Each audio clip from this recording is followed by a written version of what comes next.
saya Sri Indriani dengan NIM 2418033 dari kelas PMTK A1. Di sini saya mengambil metode pembelajaran cooperative learning. Cooperative learning berasal dari bahasa Inggris yakni cooperation, artinya bersedia untuk membantu. Menurut KBBI, kooperatif berarti bekerja sama atau saling membantu. Yang pertama yaitu pengertian cooperative learning. Pembelajaran cooperative learning bukanlah gagasan baru dalam dunia pendidikan, tetapi sebelum masa belakangan ini, metode ini hanya digunakan oleh beberapa guru untuk tujuan-tujuan tertentu, seperti tugas-tugas atau laporan tertentu.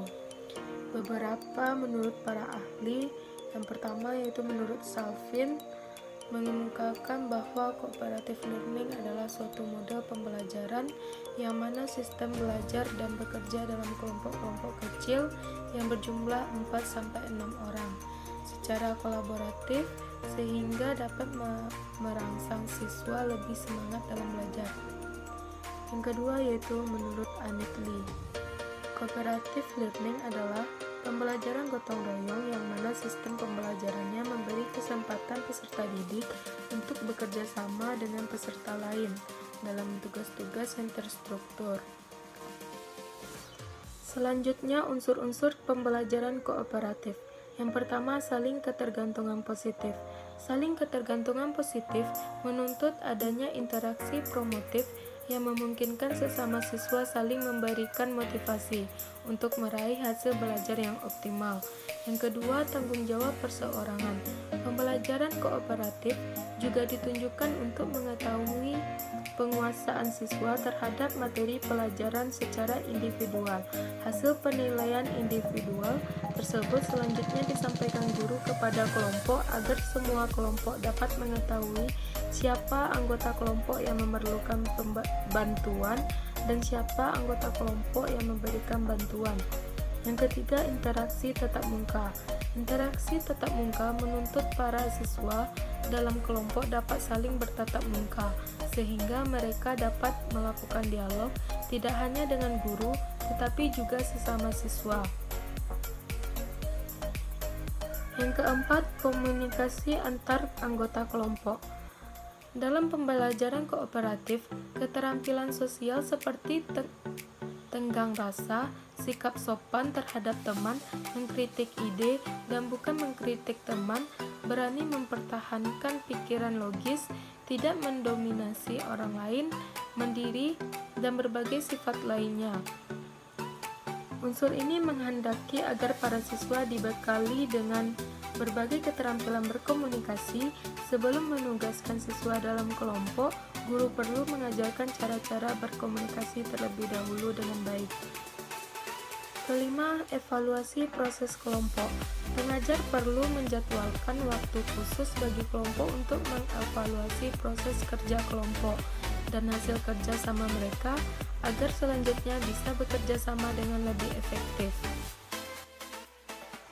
Selanjutnya, karakteristik cooperative learning. Pada hakikatnya, cooperative learning sama dengan kerja kelompok, akan tetapi tidak begitu. Setiap kerja kelompok dikatakan cooperative learning. Barnett 1995 menyatakan ada 5 unsur dasar yang dapat membedakan cooperative learning dengan kerja kelompok.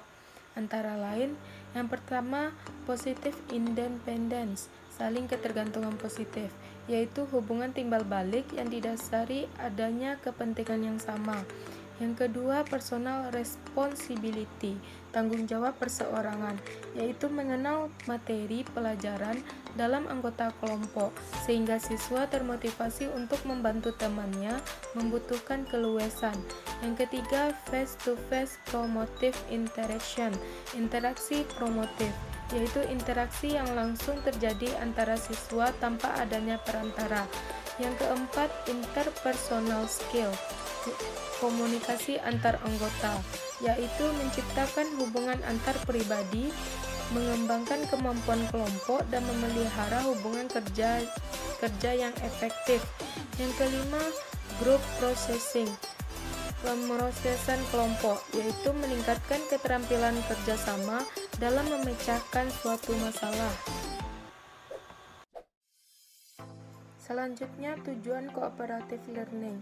Cooperative learning mempunyai tujuan, yaitu yang pertama, mencapai hasil belajar berupa prestasi akademik, yakni menciptakan atau meningkatkan nilai siswa pada belajar akademik dan perubahan normal yang berhubungan dengan hasil belajar.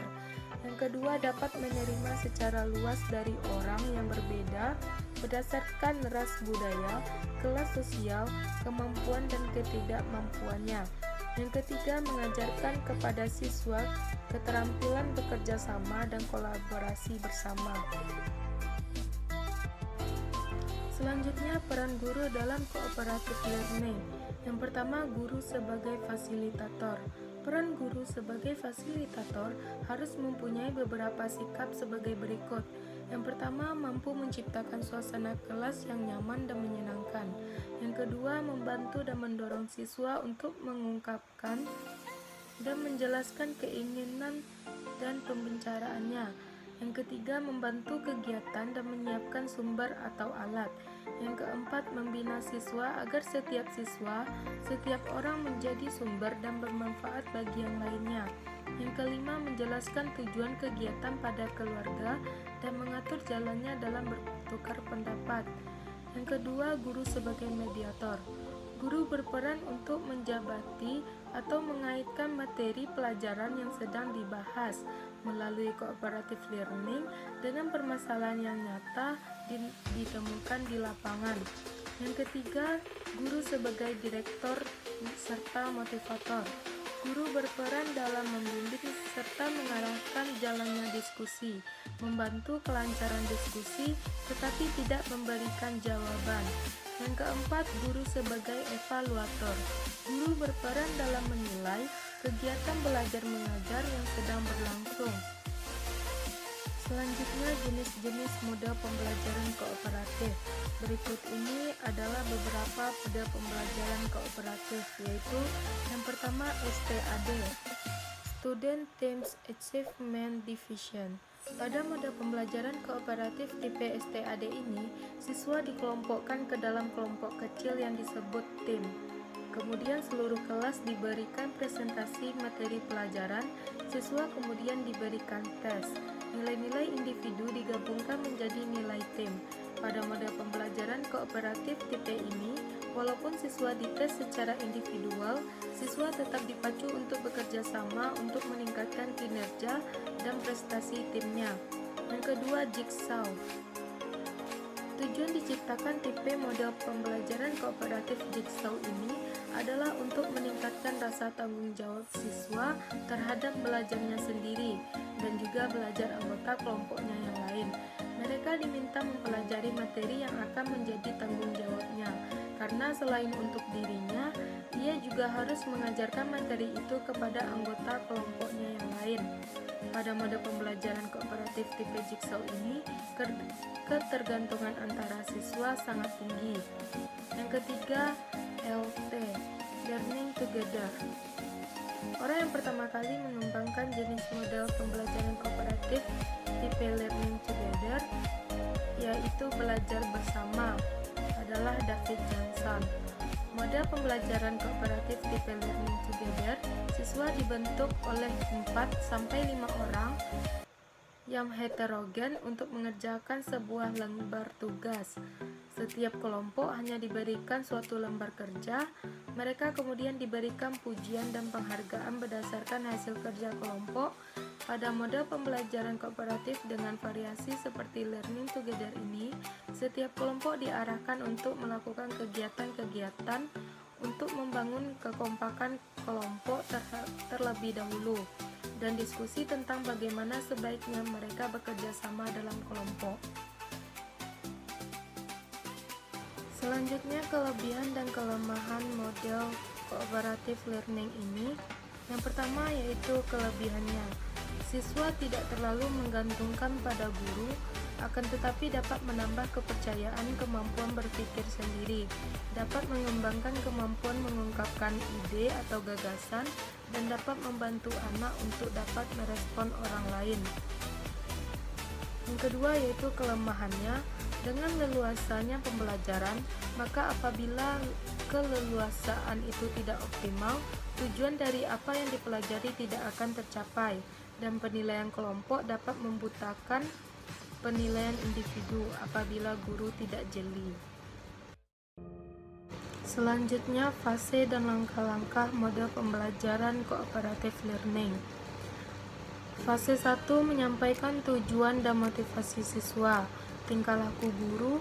Guru menyampaikan semua tujuan pelajaran yang ingin dicapai pada pelajaran tersebut dan memotivasi siswa belajar. Fase kedua menyajikan informasi. Guru menyajikan informasi kepada siswa dengan jalan demonstrasi atau lewat bahan bacaan. Yang ketiga, fase 3 mengorganisasikan siswa ke dalam kelompok kooperatif. Guru menjelaskan kepada siswa bagaimana caranya membentuk kelompok belajar dan membantu setiap kelompok agar melakukan transisi secara efisien. Selanjutnya, fase 4 membimbing kelompok bekerja dan belajar. Guru membimbing kelompok-kelompok belajar pada saat mereka mengerjakan tugas mereka. Fase 5 evaluasi. Guru mengevaluasi hasil belajar tentang materi yang telah dipelajari atau masing-masing kelompok mempresentasikan hasil kerjanya. Fase 6 memberikan penghargaan. Guru mencari cara untuk menghargai baik upaya maupun hasil belajar individu dan kelompok. Baiklah,